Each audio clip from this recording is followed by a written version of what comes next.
Throughout history, alternative researchers have speculated that the Inca Empire built their temples on ceremonial sites they discovered from a much older culture. Their most famous temple complex, Machu Picchu in Peru, contains the Temple of the Sun that is believed to be an ancient ceremonial site aligned with the Pleiades star cluster. The lesser-known Inca site, located in northern Ecuador, is known as Inca Pirca. This Temple of the Sun was also built upon foundation stones that are thought to have been used for ancient solstice ceremonies. Could this mysterious monument be another clue to the presence of an interconnected prediluvian civilization throughout South America long before the Inca? As the sites that comprise the Inca Trail help alternative researchers understand the ancient sky, what happened when the earlier inhabitants of this region could no longer commune with the stars? It certainly seems evident that there was a concerted effort to create underground structures and to potentially move large populations of people into what are effectively underground cities that we can find all around the world. Derinkuyu in the Cappadocia region of Turkey is a great example. That's a massive underground installation that could have housed tens of thousands of people. It's a little known fact, but there are miles and miles of tunnels and chambers beneath places like Saqqara, Egypt.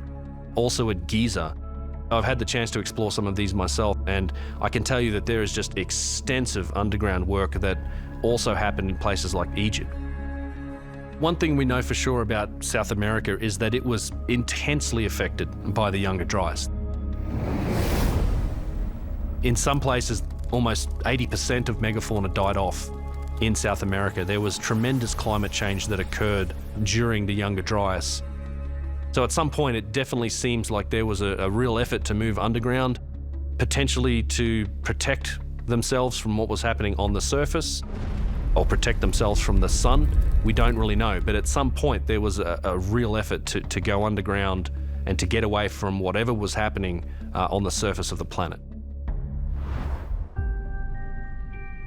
And these are the stories that we hear all over the world, from Mesoamerica to Egypt, to Plato and Atlantis, to Mu in the Pacific, that our ancestors at some point went underground during a period of darkness.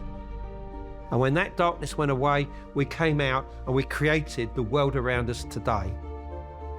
If we were faced with a similar event today, something on the scale of the Younger Dryas,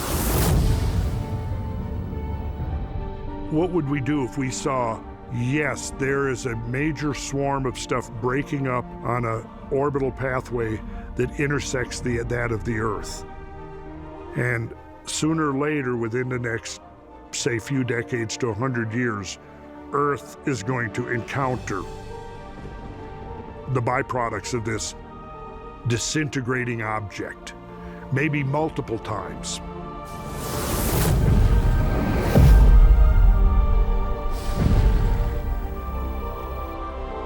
Now, what would we do as a civilization to respond to that? And I think that's how we have to think about previous events. What would we do?